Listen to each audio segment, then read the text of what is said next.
Hello guys, நீ நம்ம பார்க்க போகிற டாபிக் பார்த்தீங்கன்னா பாலிலைன்ற கமெண்டை பற்றி பார்க்க போகிறோம். ஸோ ஃபர்ஸ்ட் நம்ம லைனுக்கும் பாலிலைனுக்கும் என்ன டிஃப்ரென்ஸ் அதை பற்றி பார்ப்போம். நான் இப்போ வந்து லைனும் பாலிலைனும் டெக்ஸ்ட் டைப் பண்ணி வச்சிட்டேன். ஸோ நான் லைன் கமெண்ட் சூஸ் பண்ணி இப்போ லைன் வரையிறேங்க. ரெண்டு பக்கம் ஒரு 30, மேலே ஒரு 30, இந்த பக்கம் ஒரு 30, சி கொடுத்து க்ளோஸ். ஸோ நான் இப்போ வந்து லைனில் வந்து ஒரு ஸ்கொயர் ஒன்று வரைஞ்சிருக்கேன். ஸோ இதே இது பாலிலைனில் வரைஞ்சி காட்டுறேன். ஸோ பாலிலைன் செலக்ட் பண்ணி இங்கேருந்து ஒரு 30, மேலே ஒரு 30, இந்த பக்கம் ஒரு 30, சி கொடுத்து க்ளோஸ். ஸோ நம்ம இப்போ ரெண்டுத்துக்கும் என்ன டிஃப்ரென்ஸை பற்றி பார்ப்போம். ஸோ நான் லைன் கமாண்டை வரைஞ்சதை செலக்ட் பண்ணுற பாருங்க. ஸோ கிளிக் பண்ணும்போது ஒன்று ஒன்றா செலக்ட் ஆகுது. ஸோ நான் பாலிலைனில் வரைஞ்சதை இப்போ செலக்ட் பண்ணுற பாருங்க. ஸோ ஒரே கிளிக்கில் பாருங்கள், எல்லாமே ஒரே கிளிக்கில் மொத்தமாக செலக்ட் ஆகிருக்கு. ஸோ இதுதான் லைனுக்கும் பாலிலைனுக்கும் உள்ள டிஃப்ரென்ஸ் ஃபஸ்ட்டு. ஸோ இது வந்து தனித்தனி என்டிட்டியாக இருக்கும். இது பாலிலைன் பார்த்தீங்கன்னா சிங்கிள் என்டிட்டின்னு சொல்லுவாங்க. அதே ஒரே ஆப்ஜெக்டாக சிங்கிள் ஆப்ஜெக்டாக இருக்கும் நம்ம வரைஞ்சது. அதுதான் இதில் வந்து டிஃப்ரென்ஸு. மேக்ஸிமம் பார்த்தீங்கன்னா இந்த பாலிலைன் பார்த்தீங்கன்னா ப்ரோக்ராம் பண்ணுறப்ப விஎம்சியில் செயின்ன்ற ஒரு ஆப்ஷன் இருக்கும். ஸோ அதுக்காக தான் மேக்ஸிமம் எல்லாம் இந்த பாலிலைன் யூஸ் பண்ணுவாங்க. ஸோ இந்த பாலிலைன்லேயே இன்னும் ஒரு சில ஆப்ஷன் இருக்குது.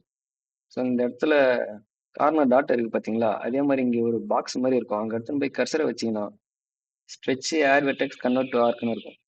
ஸோ இதில் ஸ்ட்ரெச்சு கிளிக் பண்ணி நீங்கள் இழுத்தீங்கன்னா உள்ளேயும் எவ்வளோ தூரம் வேணுமோ ஸ்ட்ரெச் பண்ணி நவுத்திக்கலாம், வெளியும் எவ்வளோ தூரம் வேணுமோ ஸ்ட்ரெச் பண்ணி நம்ம நவுத்திக்கலாம். ஸோ இது ஒன்று இருக்கும். அதே மாதிரி பார்த்தீங்கன்னா இந்த இடத்துல இன்னொரு தடவை பார்ப்போம் இருங்க. இதில் வந்து வெர்டெக்ஸ்னு இருக்கு பாருங்க, செகண்ட் இருக்குது. இதை கிளிக் பண்ணி நீங்கள் பாயிண்ட் எங்கே வைக்கிறீங்களோ அந்த ஷேப்புக்கு வந்து அது அப்படியே நகர்ந்து வரும். இப்போ நான் இங்கே வைக்கிறேன், பாயிண்ட் இங்கே வந்துருக்கு. நான் இப்போ மறுபடியும் இதை செலக்ட் பண்ணி ஆட் வெர்டெக்ஸ் கொடுத்து ஸோ இங்கே கொடுக்குறேன், இது இங்கே வந்திருக்கு. ஸோ இது மறுபடியும் செலக்ட் பண்ணி ஆட் வெர்டெக்ஸ் கொடுத்து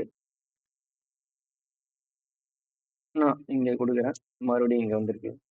ஸோ இந்த மாதிரி நீங்கள் ஆட் வெர்டெக்ஸை வச்சு பாயிண்ட்டை வந்து எங்கே வேணுமோ அந்த மாதிரி நகர்த்தி வச்சுக்கலாம். ஸோ இதுலேயே ஆர்க் இருக்கும் பார், convert to arc. Convert to arc கொடுத்தா நம்மளுக்கு உள்ள வேணுமா வெளில வேணுமான்ற ஆர்க் நம்மளுக்கு தேவையான ஷேப்பில் நம்ம வச்சுக்கலாம். ஸோ அந்த லைன் வந்து ஆர்க்காக மாறிடும். இப்போ பாருங்க, ஸோ லைன் வந்து கன்வெர்ட் டு ஆர்க் கொடுத்து நகர்த்தினோடனே ஆர்க்காக மாறிடுச்சு.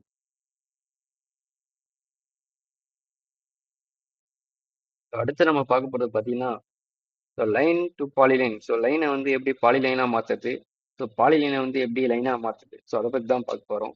ஸோ அதுக்கு ஒரு கமாண்ட் இருக்குது, பிஎடிட்னு ஒரு கமாண்டு. ஸோ கீபோர்டில் பிஎடிட்னு டைப் பண்ணுங்க. டைப் பண்ணி செலக்ட் பாலிலைன் கேட்குது. ஸோ எதனா ஒரு லைனை செலக்ட் பண்ணுங்க. செலக்ட் பண்ணிட்டு ஸ்பேஸ் ஆர் என்டர் கொடுங்க. கொடுத்ததும் ஜே ஜாயின்னு ஒரு ஆப்ஷன் இருக்கு, க்ளோஸ் ஜாயின். ஸோ ஜே கொடுத்து ஸ்பேஸ் கொடுங்க. ஸோ இப்போ மொத்த ஆப்ஜெக்டையும் செலக்ட் பண்ணுங்க. செலக்ட் பண்ணி மறுபடியும் ஸ்பேஸ் ஆர் என்டர் கொடுங்க. மறுபடியும் ஸ்பேஸ் கொடுங்க. இப்போ செலக்ட் பண்ணி பாருங்க, எல்லாம் வந்து பாலிலைனாக சேஞ்ச் ஆயிருக்கு. ஸோ அடுத்து நம்ம வந்து பாலிலைனை வந்து எப்படி லைனாக மாற்றணும்னு பார்ப்போம். ஸோ இது கிளிக் பண்ணால் சிங்கிள் ஆப்ஜெக்டாக இருக்குது. ஸோ இது மொத்தமாக தனித்தனியாக மாற்றோம்னா எக்ஸ்ப்ளோடுன்னு ஒரு கமாண்ட் இருக்குது. ஸோ எக்ஸ்ப்ளோடு கொடுத்து ஆப்ஜெக்டை மொத்தமாக செலக்ட் பண்ணுங்கள். செலக்ட் பண்ணி ஸ்பேஸ் கொடுங்க. அவ்வளோதான். மொத்தமாக பாலிலைனாக இருந்தது இப்போ தனித்தனியாக பிரேக் பாயிண்ட்டாக மாறி இருக்கும். ஸோ இதுதான் பாலிலைன் வந்து லைனாக மாற்றுறது. ஸோ இப்போ இது பார்த்தீங்கன்னா பாலிலைனாக மாறிடுச்சு, இது பார்த்தீங்கன்னா லைனாக மாறிடுச்சு. ஸோ நம்ம இதை மறுபடியும் சேஞ்ச் பண்ணி பார்ப்போம் பாலிலைனா. இப்போ வந்து இது பாலிலைனாக இருக்குது, இது லைனாக இருக்குது. இப்போ பாலிலைனாக இருக்கிறது லைனாக மாற்றணும், எக்ஸ்ப்ளோட் பண்ணணும்.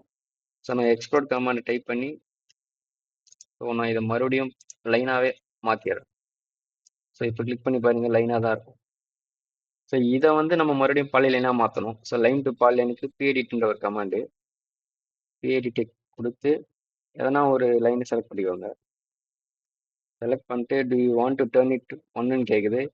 ஸோ நீ ஒரே இதுவாக மொத்தமாக சேஞ்ச் பண்ணி மாற்றணுமானு. ஸோ எஸ் ஆல்ரெடி டிஃபால்ட்டாக இருக்குது, அதுக்கு வந்து ஸ்பேஸை என்டர் கொடுங்க.